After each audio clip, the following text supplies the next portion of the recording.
One thing that is very important to keep in mind before we get into this too much further is that at some point, everyone gets off the consciousness expansion sort of train somewhere. And that's really okay. That's perfectly fine. What I mean by this is exactly what it says, that people go so far in fundamental well-being and then decide, that's it, this is far enough. Or they go so far in personal development and decide that's it, really, this is enough, I've put in enough time, that type of thing.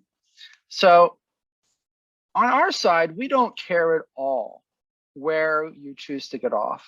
We have absolutely no judgment about any of that. We're primarily a research project. I was on this call the other day while I was traveling, and I just sort of wound up getting roped into this Facebook Live session with someone, not realizing that it wasn't just kind of a Zoom chat. And I think he was very surprised by our attitude about this, by our perspective that, we don't really care at all. We don't have any judgment. If you want to go to the cave, go to the cave. If you want to keep working on yourself diligently, forever, great. Do that. If it's somewhere in between, however you want to work on yourself, whatever's appropriate for you and PNSE, we just literally have no judgment about what's right for you and your own life. We feel like our job is to provide as much information as we can so that you can make that decision yourself. And in fact, I've known of very few people who continue to just press on, but Sanjay is actually one of them. I don't know if you know anything about his past, but he had pretty difficult circumstances growing up that left him with a lot of heavy conditioning to deal with from his early childhood. And yet he's constantly trying to break sort of freer and improve himself psychologically and from a consciousness standpoint and all of that. Literally, he's, one of the most relentless people that I know about this. I'm like this too. But, and so he's a great traveling partner in all of this because, I know that he is just constantly moving forward. But again, that's really, really rare for someone to have done over the course of their life. And it's okay if you don't. One thing that you do have to do, and this is something that I don't see either seekers or finders really doing very much, is you really have to accept this about yourself and not have judgment around it, right? Not everybody is going to be Sanjay and just sort of keep relentlessly pressing on. And it's okay. It's okay to get off the ride wherever you want to get off the ride, whatever is appropriate for you. But you have to give yourself permission to do that. And you have to basically say to yourself, that's okay to do. Okay, so that's just a little bit of context that I wanted to provide leading into this today, because this is some pretty heavy stuff today. And I want to give you permission to be like, hey, that's not for me, or whatever else, right? Everything that we say, everything that we come out with is not something that I just, think, oh, everyone should adopt this in their life. It's just so completely clear that this makes sense. And this is exactly how you should do it and whatever else. We, again, sort of put the buffet in front of you and then go from there. So today we're going to talk about something that I like to call freedom from versus freedom in. And you'll also hear me in the past, I used to call this freedom within. Annemiek likes to call it freedom in the midst of, which is another way of thinking about it. And I think you get a sense of what I mean by these terms as we go on. So nearly everything can be interpreted as both freedom from and freedom in. For example, the feeling of freedom from lower location stuff when you're in higher locations is a great example of this, right? So in other words, if you go to location 7, right, and you have this tremendous feeling of freedom, even from location 4, frankly, even though people in location 4 can't probably imagine that, this feels predominantly like a freedom from. It feels predominantly like it's a transcendence related thing. Like you have transcended that lower location stuff, or even coming into fundamental well-being in general, you've sort of transcended or begun the process of transcending sort of that older egoic stuff. However, if you think about it, you're still experiencing life in the same spot. And so at the same time, it really also feels like freedom in. And this is where I think things can get a little complex, because oftentimes people will sort of transpose freedom from and freedom in as the same thing. And so if you're thinking, well, now I'm in location 7 and location 4 is so far from me, or location 3 where I was before is so far from me, and yet I'm still in the world. And look, I'm in location 7 in the world. So I have this freedom in the world. That's a part of it, right? Well, what you're really mostly experiencing there is a freedom from, not so much a classic freedom in. And I think this will become more apparent as we go along today. So, at one time, at sort of the same time, you have in a high location a much lower dimensional or flat experience, right? One of the things that you've heard us talk about many times about later locations is that it just gets flat. It gets very, very flat. Literally, it's just sort of like everything is showing up, but it's all just kind of this one thing, and that one thing has no features really associated with it, or no dimensionality per se associated with it, or whatever. It's not, in other words, it's not really a maximum experience of life or what's possible in life or freedom. You've transcended the earlier stuff, but you've wound up in kind of this flat place. Now that flat place feels tremendously free in and of itself, but the reality is that you're still functioning in the world. There's still people bouncing off of you in an interpersonal way and stuff like that. And now you're kind of floating above it. You kind of got freedom from all of that and what they're going through, which of course deals with the social conditioning stuff and potentially, not interfacing with people very well in later locations and all of those things that can happen. And you're not really in it. You're not really down in the experience of a higher dimensional expression of life itself. And so you have freedom from in that case, and you kind of think that you have freedom in because life is still going on all around you or whatever. But in reality, it's really sort of more of a freedom from form of freedom in that you're, kind of a little bit misinterpreting, I think, a little bit. Okay, here's another way to see this visually. And so let's say that you're in location, whatever, I don't care where it is. It could be location 4, it could be location 3, 2, I don't care where it is. But your perception is narrowed. And so now this circle sort of represents, how your perception has sort of narrowed down into the current location. There's all this other stuff outside the circle. There's all this life is still going on. There's this very high dimensional environment outside the circle. But as you sort of move through the locations and whatnot, your sort of perceptual space, if you will, kind of gets smaller and smaller and smaller and smaller. The dimensionality gets less and less, and that's of course what produces that sense of immense and overwhelming freedom. And so if we have blue represent freedom here, right? So that little space that you're in, it feels like maximum freedom, right? But it's only because the range of experience, the dimensionality, has been narrowed. And to obtain that feeling, it has to narrow the range of dimensionality, essentially, the range of what's being experienced. However, if you have a situation like this, right, what you basically have is this small amount of freedom. If you were to pull back out into larger dimensional space at the same time, what you'd see is, oh, I've got a tremendous amount of freedom in this kind of small little space, but there's all this other space. And that freedom doesn't really penetrate into all of that other space, right? And so you're like this little dot that is transcending all of the bigger dot, right? But you're not really in the bigger dot per se in any sort of higher dimensional experiential kind of way. Maybe you'd have to have something like this, to sort of start to fill that in a way. Okay, so the main point I want to make here is just that we need to always be very careful when talking about the freedom. Oops, sorry, let me go back here.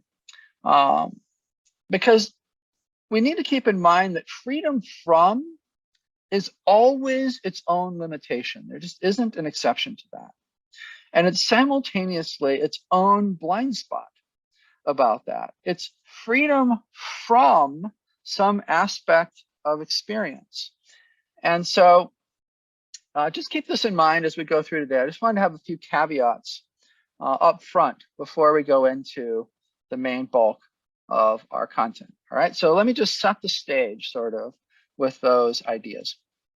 What I want to talk about today primarily is sort of animal, or what's often called base nature, versus what I'm just going to call celestial nature. But it's important to realize I'm not talking about like angels and heavenly realms where there's deities floating around or anything like that. I'm using the term celestial nature because it kind of feels like that. It feels like that without all the religious and spiritual trappings, if you will, when you contrast it to sort of how your animal or more base nature feels. I want to start by talking about and defining a little bit about how we're going to reference and think about the animal nature of this today. And so if you think about the core of any animal, including our lives, primarily it comes down to survival, long enough to procreate, and hopefully long enough to ensure your offspring's success.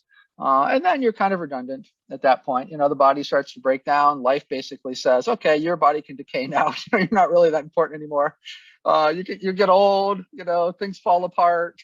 You get the phrases of, aging is not for the weak, all of that stuff, right? That kind of comes in. So this is really sort of the core of life: survival, long enough to procreate, long enough to ensure the success of your offspring, and if you can, their offspring, and so on and so forth, right? Hang around sort of long enough to ensure genetic propagation as well as you can. Well, if we think about this in relation to men, of course, it's a little bit different between men and women. Procreation en masse is essentially what men are into, right? So men are basically wired to just sort of spread their sperm far and wide. There's some really funny things about this. One of the things for the research, I was thinking about how to talk about this, and a fun way to talk about this is these super Y lineages, which are male genetic markers that are passed down through male genetic lineages.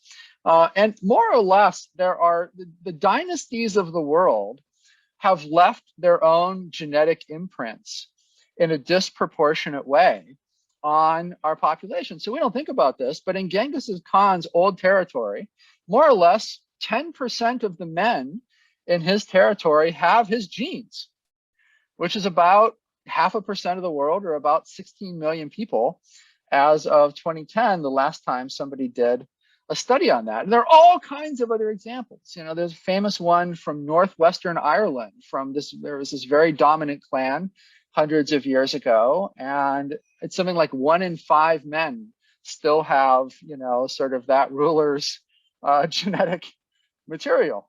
And so on and so forth. This basically has happened all over the world. Right? I mean, it's sort of the rape, pillage, and burn model of genetic propagation, but it goes to sort of, what men do when their nature is unconstrained and they're basically able to just express raw nature, right?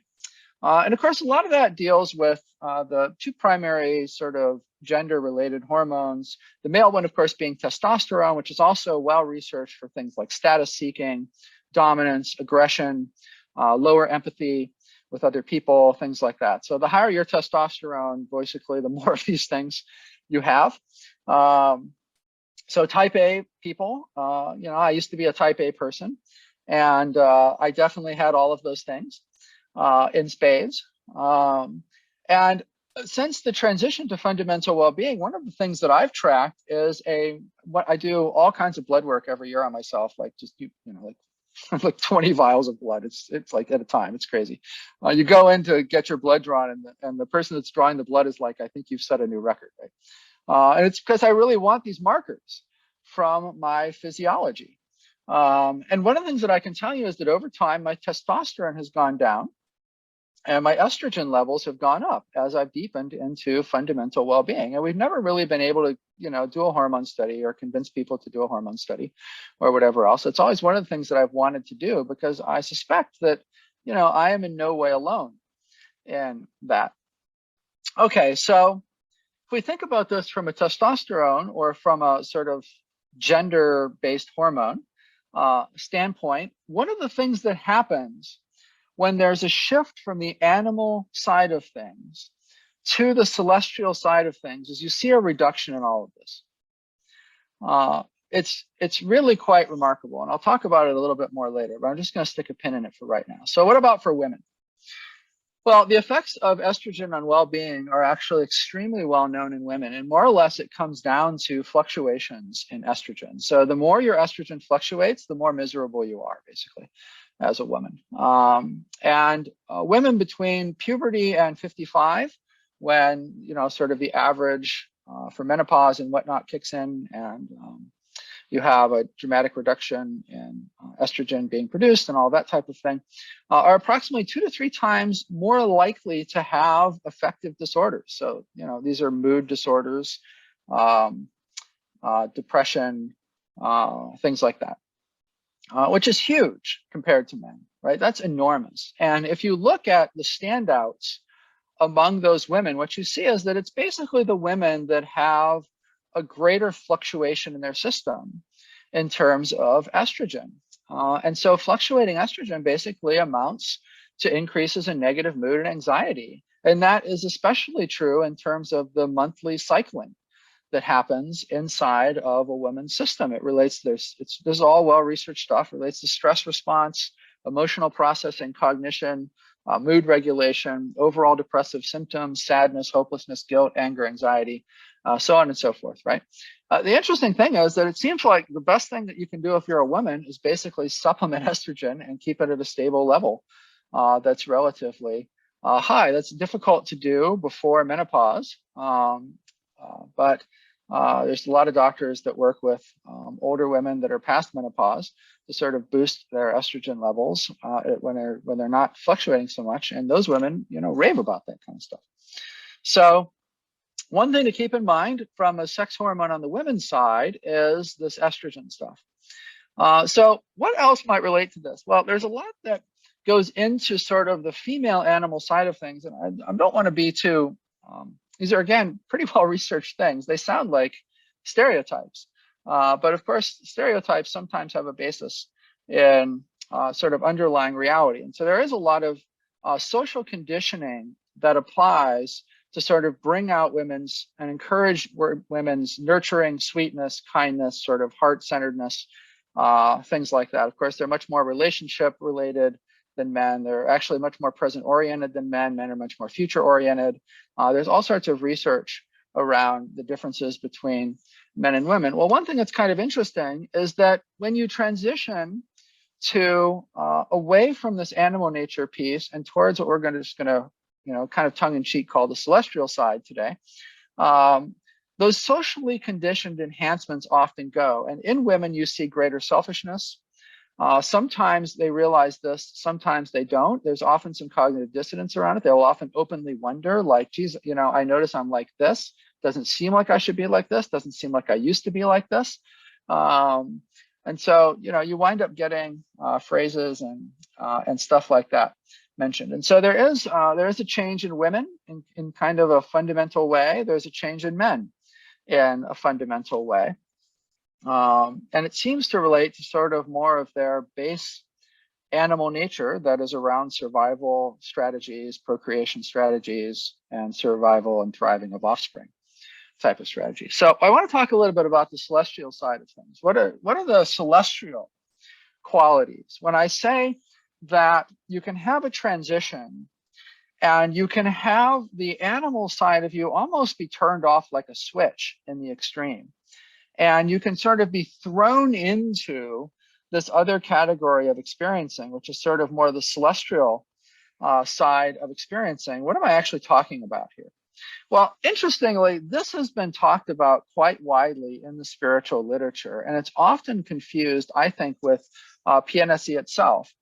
There's a lot of sort of, especially Eastern models, especially Indian type models, that seem to place a strong importance on this and that regard it as enlightenment itself. It's actually something that overlays well with fundamental well-being, as we'll see later. So let's go through some of the qualities here. So first of all, its overriding quality is one of purity. There's just a sense, a fundamental sense of purity. It brings a purity that rises above otherwise seemingly impossible to deal with animal level conditioning in the system, right? And so I, for a very long time, have worked on deconditioning things related to sex. You know, the male sex drive, all of the aspects that go along with that. And with the testosterone stuff and whatever else, right? There's a lot of conditioning that a guy builds up over his life involving these things. And they've been a huge priority of mine personally, and I know other people, in terms of deconditioning. And it always just seemed like you could get only so far with it. You know, no matter how much you deconditioned, no matter how much you worked, it was still fundamentally the water that your system existed in. You know, it was just an underlying biological nature that you could do nothing about past a certain point. And when this experience happens, it's like a switch flips and all of those things just turn off in an instant. And it's a night and day difference in your experience of what's going on inside yourself and in your experience of, reality in general, really. Okay, so there's this purity that is associated with it. And there really isn't another word for it. You know it when you hit it. It kind of feels like a crystalline sort of purity. It's sort of a weird way of thinking about it or saying it. But if you imagine sort of the idea of an extremely pure system, almost a crystalline sort of pure system, that's really very much what it feels like. It's also vast. Now, this is different than spacious. Right. And so when we talk about layer 2, for instance, we talk about, people beginning to perceive spaciousness, the space in which things arrive. Eventually they merge and sort of become one with the space that things are arriving in, stuff like that. Right. This is very different. The feeling of vastness is not the feeling of spaciousness. Spaciousness can have a vastness associated with it. That vastness is like, 5% of the vastness that I'm talking about. Here. And so this is a very different sort of qualitative sense that comes in, doesn't really come in per se at any of the layers that we've talked about. And so you have this sense of vastness that comes in. If you're in a later location and you have a sense of the flatness changes. And the flatness actually becomes much more dynamic. If you're not familiar with the idea of a fractal is kind of like a pattern that the more you zoom in on it, the more you get the same pattern. And so it's a very dynamically rich thing. There was a famous paper written many years ago that talked about how the coast of England was actually, or anywhere really, but it was just picking the coast of England because of the authors. The coast of England was basically, fractal. And so the more you went into any part of the coast of England, it was a self-similar fractal. You just keep seeing the same patterns again and again and again and again. And their argument was essentially that the coast of England, as a result, is fundamentally infinite because you have these self-repeating patterns. The more you go in, the more you go in, the more you go in. It's that type of feeling that you have with this kind of fractal dynamism. If you've experienced later locations and if you experience the flatness of later locations, location 4 at layer 4, this is a really pronounced change. And it might be something that you maybe haven't even been able to put your finger on if you've transitioned to this sort of more celestial side of the fence and been in a later location. But just, try on the fractal dynamism idea, and I think you'll be amazed by the fit. Again, it's the best word that you have for all of this. You put all of the above together, it really does just sort of feel celestial versus animal. It really feels like, sort of your base animal nature has been fundamentally transcended in some way, and that you're sort of struggling for a way to convey that with to other people And as strange as it sounds, celestial is more or less the term that comes to mind, and it seems to really fit it. It's primarily, especially initially, most obvious in your visual and tactile senses. And so the visual field is a very good place to see if you experience this, to explore it. But also, you can feel it. There is a change in your body, especially, you'll see this in a couple of places later. I'll just say it now for the heck of it for this bullet point. There's really a pulling away from your body. There's a desensitization in your body. And there's touch feels different. It doesn't feel as intimate. It doesn't feel as intense. It doesn't feel as dynamic. It feels different in a way. And so the visual tactile senses, this transition is quite obvious. And it brings something really remarkable with it, and that is a phenomenal bias towards goodness and kindness. It's for this reason that I think more than any other, even though there's some very good reasons around purity and stuff like that, that people should want to experience this and want to have this as a part of your experience of fundamental well-being. It tends to, that purity sense tends to really act on your conditioning in a way that burns out anything that isn't really something you would consider goodness or kindness. It affects a remarkable transformation over time, sometimes initially, but over time, especially at an individual level, in a way that really makes one believe that everyone should experience fundamental well-being, and everyone should get to this experience within fundamental well-being if they could. And if that could only happen, what an incredibly different place the world would be, and how incredibly different we would be to each other. So it's very different than if you think about being in fundamental well-being, which most people are, more from the traditional animalistic sort of side of their nature, where people can be much happier, but they can also be jerks, and mean and cruel, and have all kinds of questionable behavior that doesn't seem good for other people. And whatever else, right? There's endless amounts of that documented out there among spiritual teachers and stuff like that, right? That really is very, very difficult in a system that is deep in this celestial space. So this actually, PNSE brings a certain degree of potential for transformation of humanity. PNSE with this brings an unprecedented potential change in humanity. It's less possessive, as you probably would not be surprised by, right? The animal nature is still very possessive. It's possessive of other people, especially. It's very survival driven still and all of that, even if you can't perceive it in a later location. It's still there.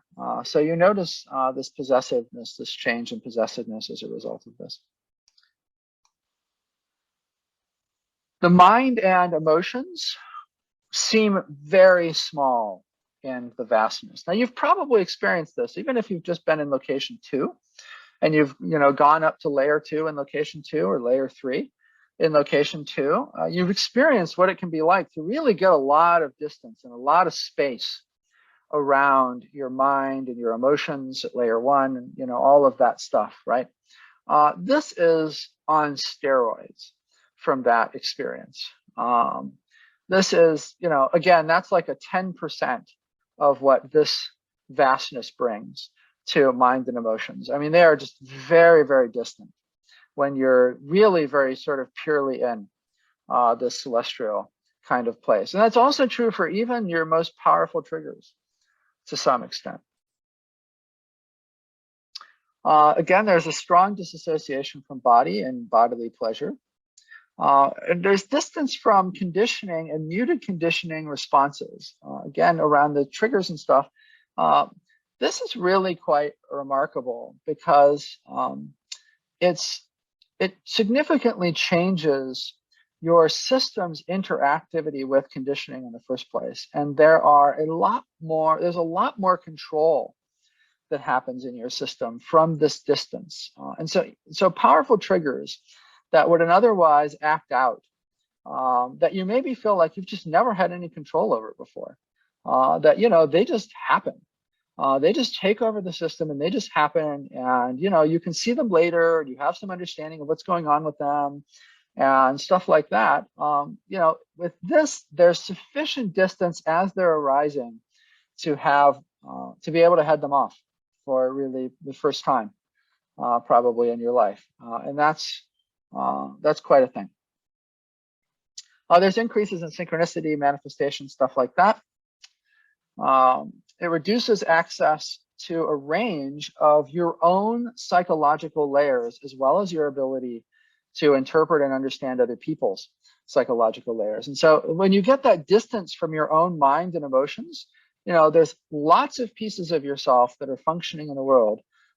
It's sort of like, you know, being at a late location, like location 7 or something, and just being so completely disassociated from all of sort of the normal human parts of yourself. Well, that can happen here too. And it can happen, I think, even to a greater extreme.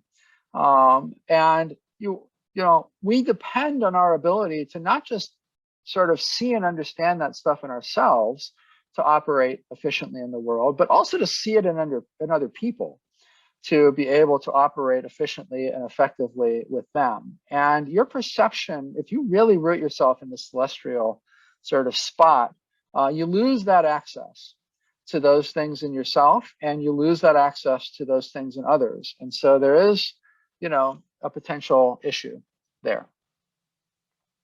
So when I talk about this high dimensional flatness of perception, I thought I would just sort of give you an idea of this sort of from some images, right? You can imagine what this scene, you know, could look like if it wasn't so beautifully enhanced, right? It's flat, right? It's on your screen. It contains everything that is in existence in that image, just like sort of flat late location perception does. But look at what a beautiful, rich, high dimensional image this is compared to, you know, what you might just sort of normally see looking out your window or looking around the room or whatever. You know, here's another example of that, right? It's just this tremendous richness. It's almost like this fractal dimensional beauty to this. Here's another one. And another one. Now, I want to draw a distinction between that and what you might be interpreting as celestial, which might be something more like this, right? Where there's like this glow, and it's the whole universe, and it's like divine, you know, little birds flying around, and all of that kind of stuff. That is not what I'm talking about. And so that is not the experience that is being referenced here. Okay, so initially when you transition to this, there are some things that occur that, you know, like when you transition to anything in fundamental well-being, that can die down. And one of the things that happens is there's a very high energy throughout the body, and it feels like it can be regulated by breathing. In fact, when this occurred for me, I really felt like I had to breathe quite shallowly to not explode my body from having too much energy. It just felt like my system was going to just explode if I took deep breaths. And so I was really paying careful attention, regulating my breath, you know, that type of thing. But this is a high energy thing. And it does relate to a high energy feeling very much in the body, in the brain, whatever else. There's often a strong heart-centeredness originally that can sort of die down as the thing diffuses more. It can be so strong initially that you cannot tell where your location is in fundamental well-being, what your layer is or your level is, you know, in terms of depth of fundamental well-being, and all of that. And along with that sort of high amount of energy, that can also extend to the head, be very strong. It could feel like it should give you a headache, but it doesn't. It's similar to like an empty mind that has been plugged into the highest amount of voltage you could possibly imagine. And it does seem strangely centered in the head, but it seems to be centered to extend beyond it, because when you begin to really focus on it, it really does widen out. Now you can still think just fine, though again, thoughts are distant. And so there are some things like this, and they really sort of relate to almost like your system having a jolt of extremely high energy for a period, like maybe some of you have experienced in transitions to locations, like maybe some of you have experienced in peak experiences, stuff like that. It normalizes fast, just like everything else does, right? And so if you think about any transition that you've ever had to any location or layer, you know that it becomes the new normal very rapidly. And this does too. You can still remember differences. You can have some cognitive dissonance around it all. But it's a fast renormalization, and a new way of living takes hold, just like it does with other aspects of fundamental well-being. And after the initially powerful period, you often really need to sink into it. It does have a tendency to revert. I mean, that old animal nature has been the dominant nature of your nervous system for your entire life, right? It has a lot of gravity to it.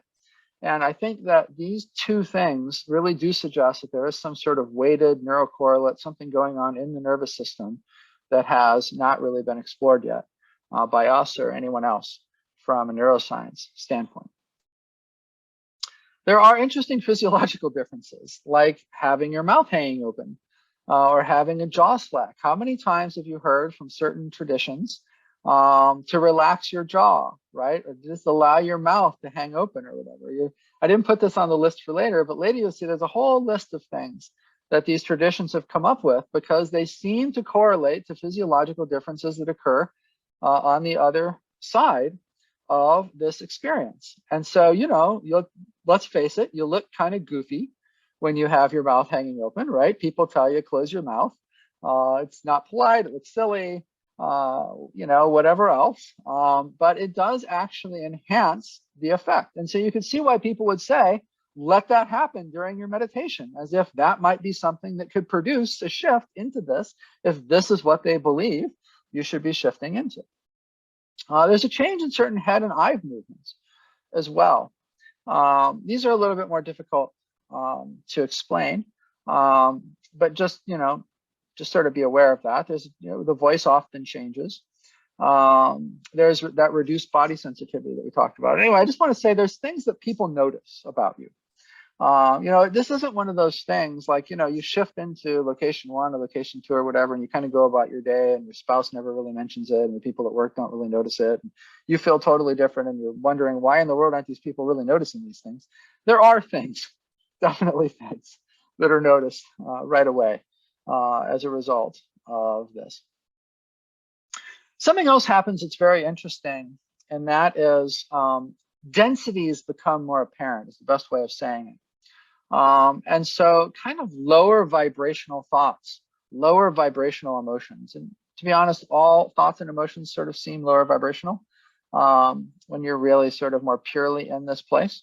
And you can kind of see how they would be viewed as less than, as, you know, something dirty even, you know, something lower than this sort of more higher, exalted, celestial feeling kind of state, if you will. Your food preferences change. You have a tendency to shy away from processed foods as much as you have in the past, perhaps. You know, it's just, you look at them, there's just not as much appeal. You tend to go more towards fruits, vegetables, living foods, that type of thing. There could be a reduction in meat consumption, stuff like that. There's also differences just in the perception of physical densities, including physical activities, including sex. People often lose their sex drive when there's a transition to this. It just somehow seems more associated with something base and unappealing, and so on. It also seems like you have been elevated to another level of the world, and you're looking down on the rest of the world as sort of this lower level that is very unreal compared to where you are. Sort of like you're in a higher realm now, and everything else is in a lower realm, including other people. It's like they exist in another lower realm or plane of existence.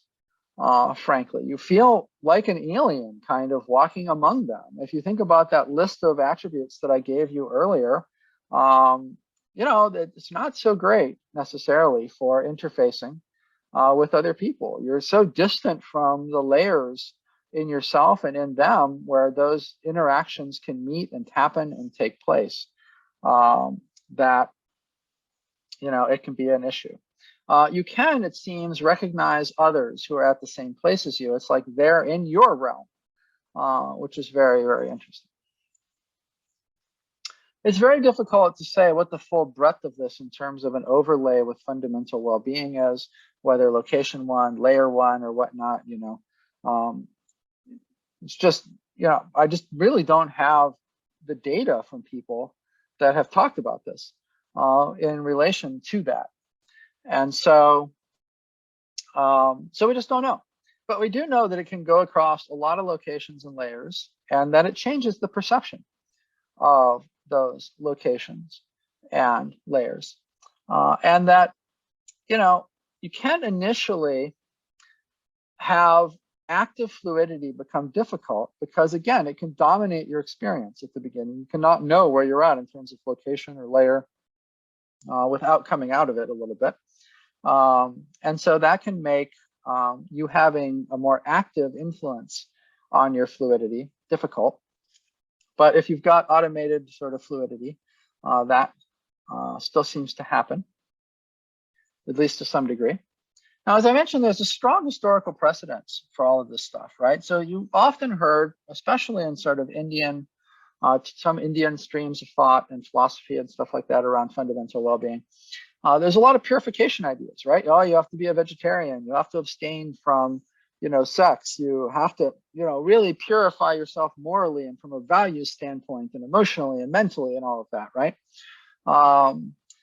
There's an emphasis on guru devotion and breath work and circulation of energy practices and, you know, all sorts of beliefs around stuff like that.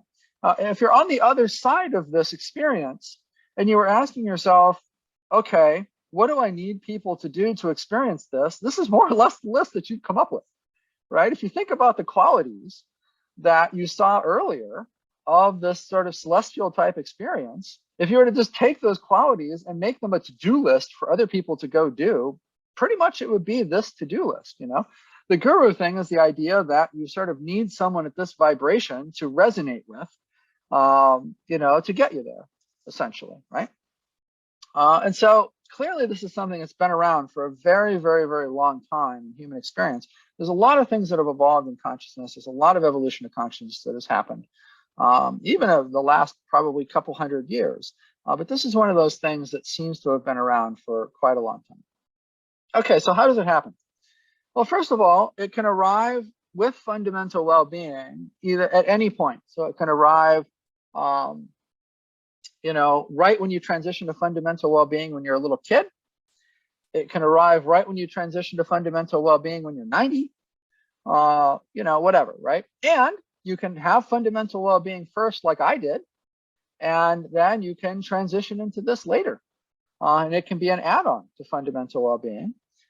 What we don't know is the extent to which it can arrive independently of fundamental well-being, because of course we research people who are in persistent fundamental well-being, right? And so that's just not something that we would have really collected data on. Certainly we've had it, you know, we've heard people talk about it as in temporary form and peak experiences and stuff like that. Anybody who's done any reading or, you know, listen to people talk about peak experiences or whatever else can recognize in some of those these types of experiences. From a fundamental well-being standpoint, one thing that's very interesting that can happen is if it arrives with fundamental well-being, it's often associated to be part of fundamental well-being. And I'll give you an example of that from our own project. And so Anna Meek transitioned, you know, a long time ago when she was a little kid to fundamental well-being, and this just came right along with it. And so, you know, until for a very long time, you know, until recently, from a research standpoint, she had just sort of assumed that this was fundamental well-being. This was just another aspect of fundamental well-being.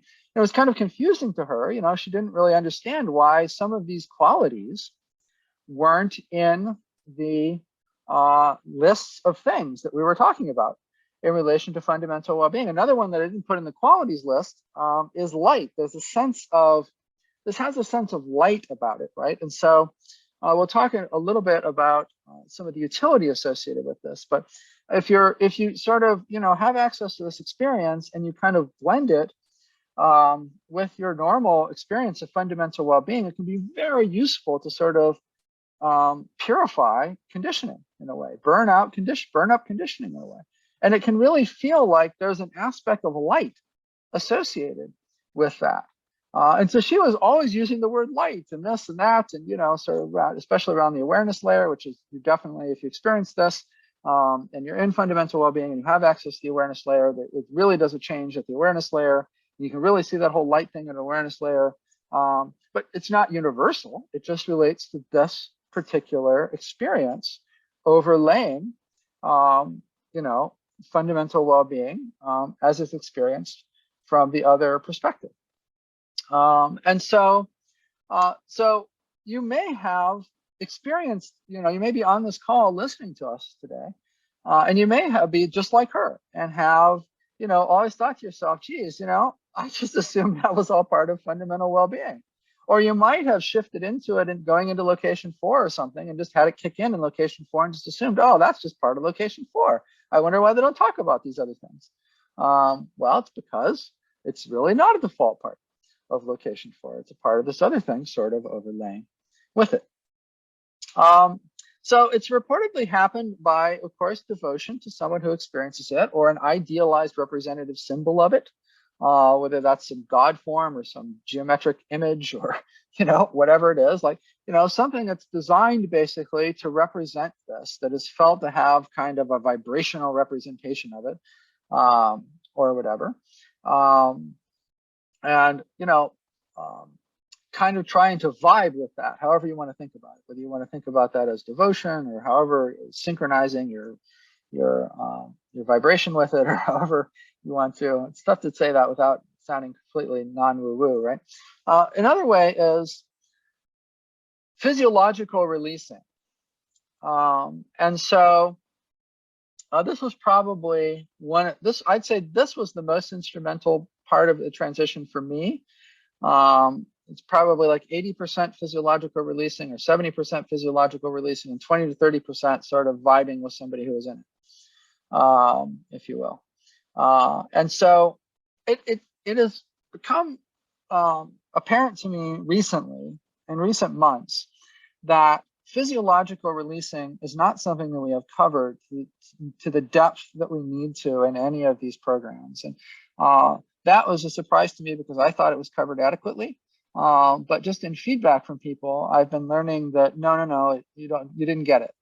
And so that's on me, right? It's not your fault. That's just deficiency probably in the instruction. So I think one thing that we will do today is we will go ahead and walk through a physiological releasing exercise after we go through this presentation, just so that you can get a sense of what I mean by that, and really sort of the exact same thing, that I used and that I use for all kinds of things, and that many people do as well. Sanjay, of course, a big believer in this type of stuff, one of the cornerstones of his work, and all that. Okay. Can happen with the transition to later locations, and just sort of come on naturally as a part of that. And in fact, it may support late locations because it really does feel like it's in the right direction of it. It's like a similar type of experience. It feels like it augments or supports the experience in some way. And so, as we mentioned, some people probably accidentally sort of mix these together. They don't realize that it's adding something to the experience of location 4 or 5 or whatever that other people maybe don't have. And the other thing, if you think about it, this may also explain differences. We don't know this for sure. So this is a little bit of speculation. But when you go to location 4, some people have a lot more sex. Some people lose their sex drive entirely. And one of the things that we wonder about is the people that went to location 4 that lost their sex drive, did they also have a transition to this? And so, I suspect that that's the case, and that if you don't have a transition to this and you have a location, shift to location 4, but you have it in that animal nature, right? That kind of takes the brakes off of the sex drive, right? And so it's kind of like opposite things here, and they show up quite reliably, as those polarities. How you actually get there is really an open question at this point. I wish I could say, well, here's the method, but we really don't know it. And we really need to do more research into it. And one of the reasons that we're doing this presentation today is really to get more research going into it. We want to see who in our community has experienced this and start to conduct some deeper experiments and whatnot, and some deeper research on this and data collection and whatnot, and really start to get a better understanding of it. Because it's one of those areas that, a sufficient amount is known about to describe, but there's a lot that isn't known about it, we suspect. Okay, so options for the experience. So it's basically, a few ways of doing this. One is you can just purely go into it. So, I talked about it, Annemiek a little bit earlier. She's an example of that. She has been like, just, okay, that is it. That is the direction. I'm purely going into that, right? She's had that sort of late location target bullseye for her whole life, really. This was just seemed like a natural part of it. She got it with PNSE. And so, if it's pedal to the metal and you're going as far as you can location wise, well, this is all part of that.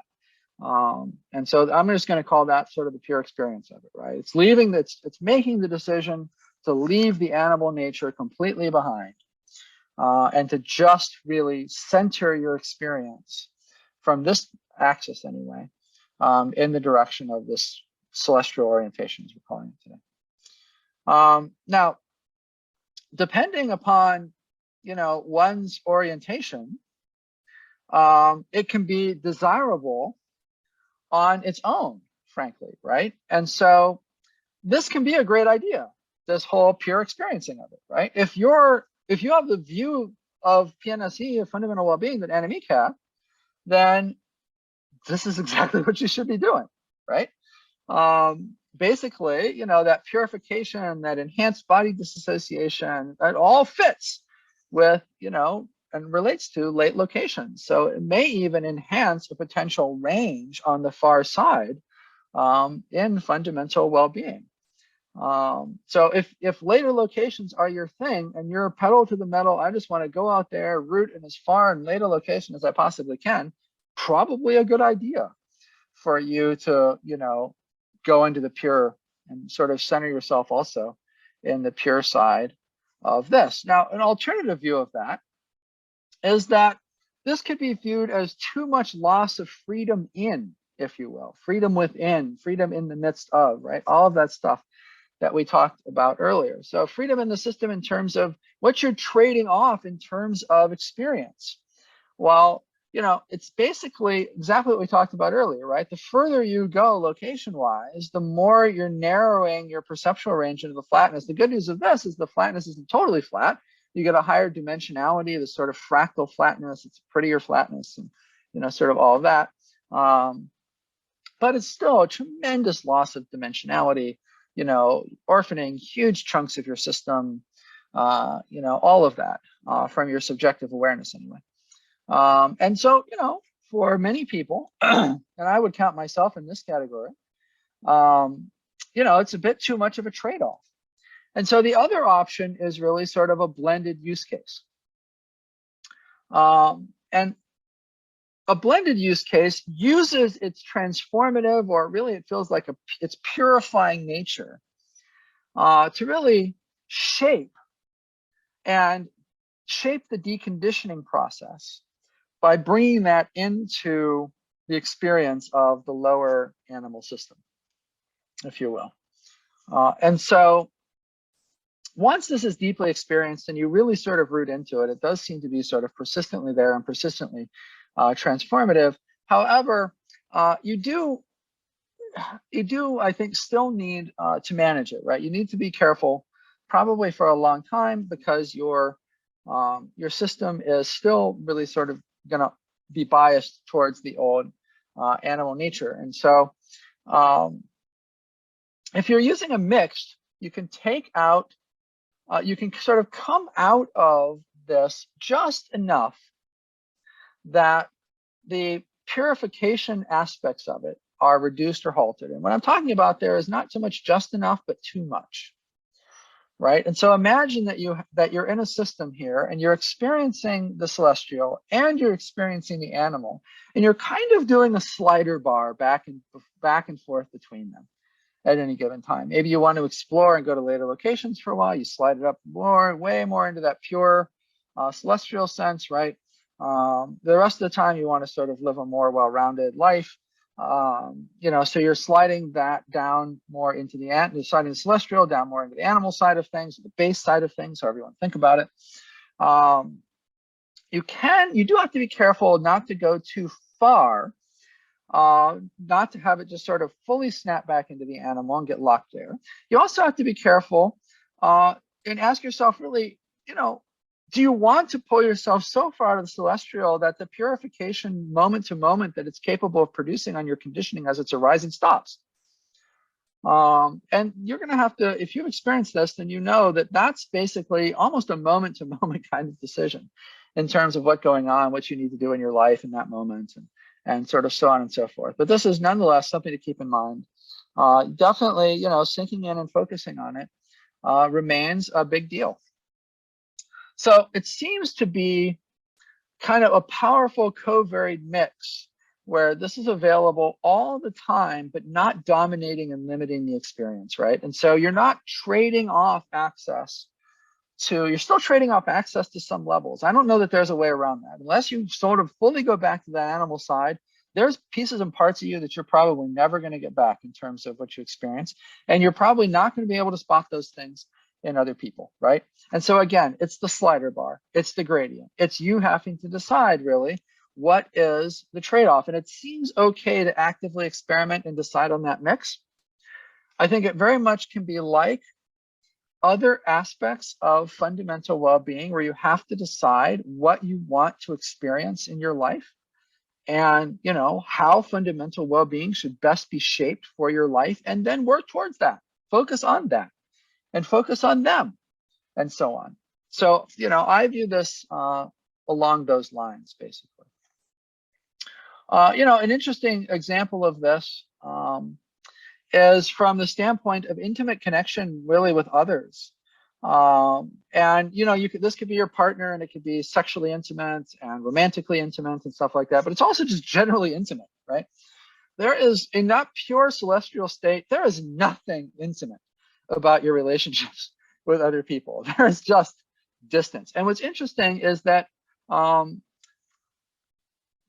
especially, you know, people who have spent a lot of time in that space, it can feel like they have very, you know, tremendous connectivity with other people. Like they're really connected to other people. But, you know, from the perspective of somebody who isn't in their shoes, it seems like they have almost no connectivity with people, right? And so it's like the rest of PNSE, where sort of like, you know, as you're experiencing it internally, it's often very different. And if you were to just have a little shift into another place, you'd be like, whoa, wow, I thought this, and now it's, wow, I was way off on that, and, you know, sort of whatever else, right? And so it, again, it's just a decision in terms of how you want to live your life, right? There's nothing that says you have to have that increased dimensionality in terms of your connectivity with people, your connections with people, or how intimate that they have to be, or what intimacy has to look like for you, or whatever else. One thing that you get when you've, if you have somebody that's been in this for a long time, really sort of rooted on the extreme end of it, is that kind of any connection feels like a deep connection from their perspective, right? I mean, they've got sort of a flatness around connection. It's like, you know, this connection is no better than that connection, is no better than this other type of connection, and, you know, whereas an ordinary person would be like, man, that's a massive difference between, you know, this type of connecting with person and this other type of connection. You know, having sex with someone, that's a way different level of connection than having a conversation in a coffee shop, you know, with the person, right? Or kind of whatever else, right? And so that's something to keep in mind as well.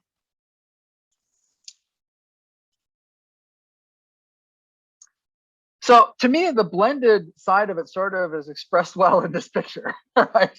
You've got this animal nature, and I don't want to be stereotypical. This is the best I could find, with a limited amount of time I spent searching. So I don't want to be stereotypical and say that this, woman in this beautiful dress or whatever is an expression of sort of the celestial or whatever. But in our case, for this image, she is.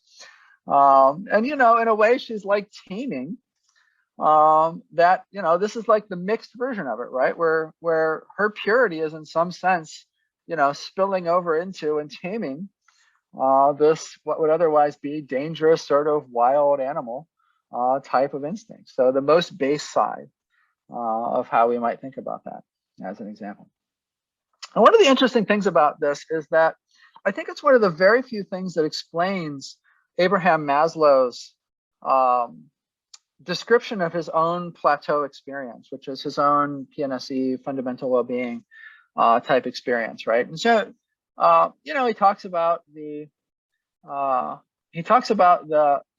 the loss of peak experience, loss of newness and novelty, the emotional discharge is dying down, right? So there's like this transition, it's all that intense energy associated with it.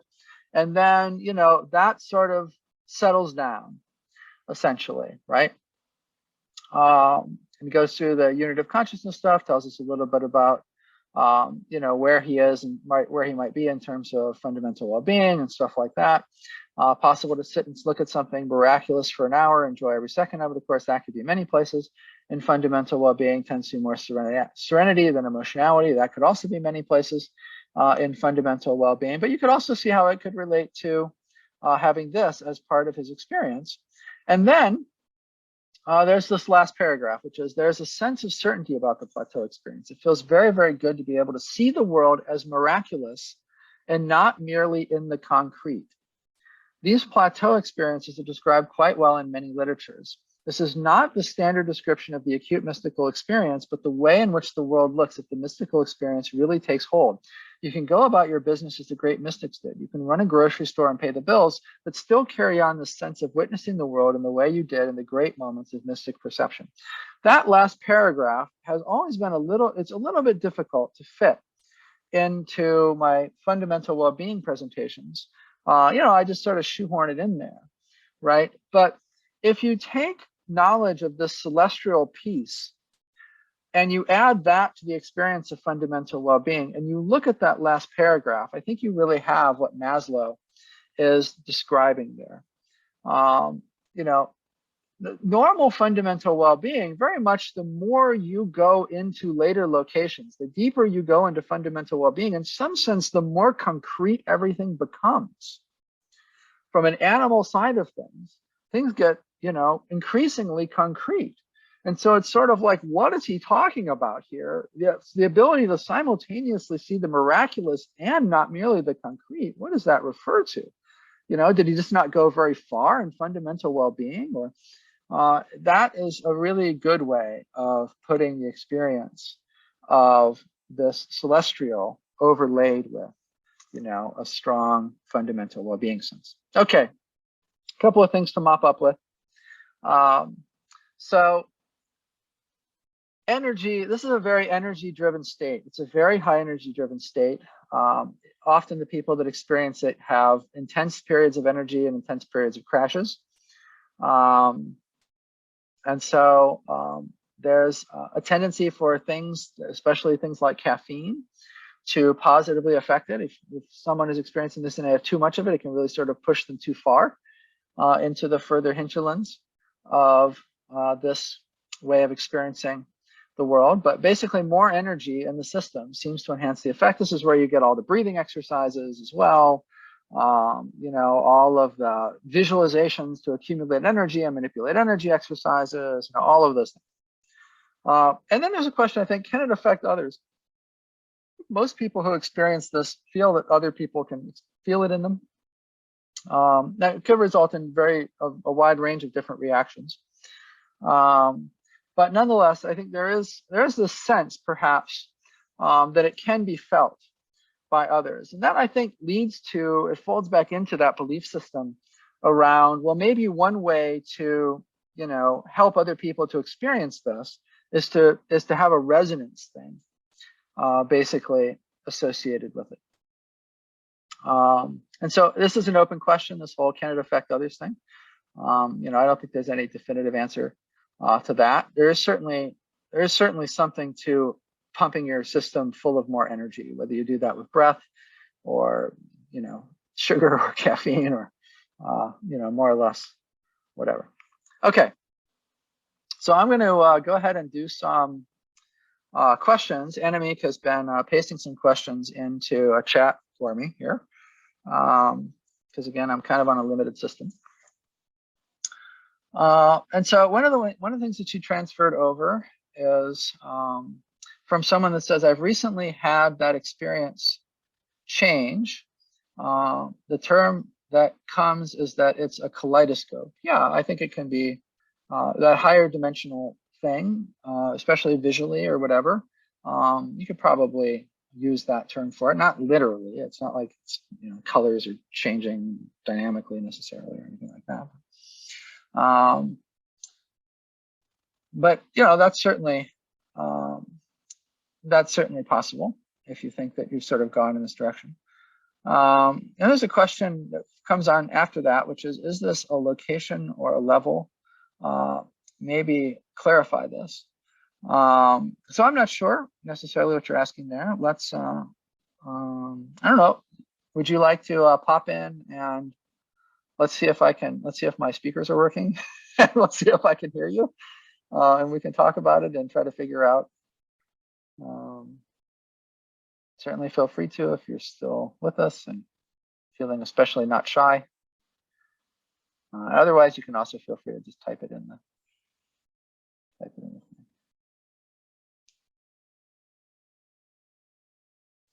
Okay, I don't hear you. Does anybody else hear? Okay, good. So it's not a problem with my speakers, at least not that we know of in this moment. Okay, next we go. Drew says, devotion to Guru being like a tuning fork. Yep, that's basically the idea. Let's see. Jamie says, this is full of triggers for me. This is what I experienced as a young teen. It then makes integrating sexuality very difficult. This state was considered the ideal state in the spiritual group my mom was in and brought me to. Without psychological maturity, it led to lots of spiritual bypassing. Purity became overvalued. Purity, celestial awareness / celestial awareness became more important than whatever one was actually experiencing, particularly for young people. Absolutely. You know, I think that's certainly true. This has a lot of those types of stories, especially from an Eastern standpoint, associated with it. Brian, if you want to comment, I've noticed a loss of feeling driven by sex, but sex feels more like a choice. And then it feels like sinking into a PCE. I like it much better now than I did before. That probably is less this and more just how your deconditioning is progressing in most likely a later location. And so, you know, that's just a reprogramming that's going on there. Those types of changes absolutely happen as a function associated with that. In this case, this change when it's sexual, it's not that sex is ruled out per se. I mean, in the pure version of it, right? It's not that sex is ruled out. It's just that it doesn't necessarily seem better than anything else. It doesn't carry a high priority associated with it. There might be like, you know, you might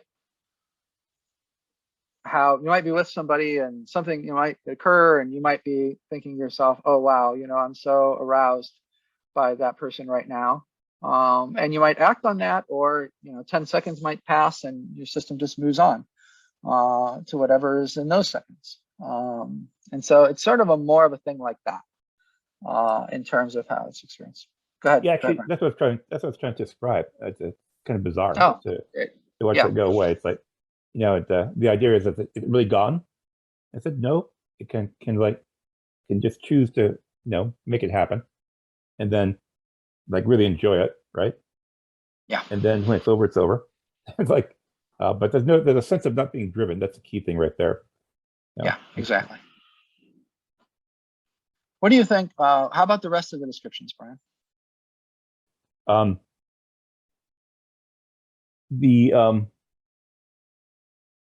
So during it doesn't feel like being driven either. It almost feels like it's like sinking into the sensory experience of it. It's like a PCE. And actually, it was interesting you talked about that. You showed a picture of those trees, right, that were enhanced in some way. The experience feels like that too. The visual and all the sensory experience just sort of feel kind of more dimensional. If that makes sense. Yeah, for sure. Yeah. So yeah. Men almost always notice the sex thing, and it almost always overshadows everything else.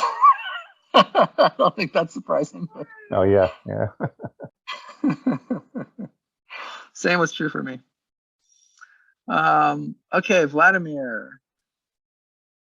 Let's see. It says, Vladimir, you might want to clarify this. So, are you really discussing the switch between path of freedom and path of humanity? No, not really, because this can occur at any other location. I'm not so sure about location 1 or whatever else. All right, let's see here.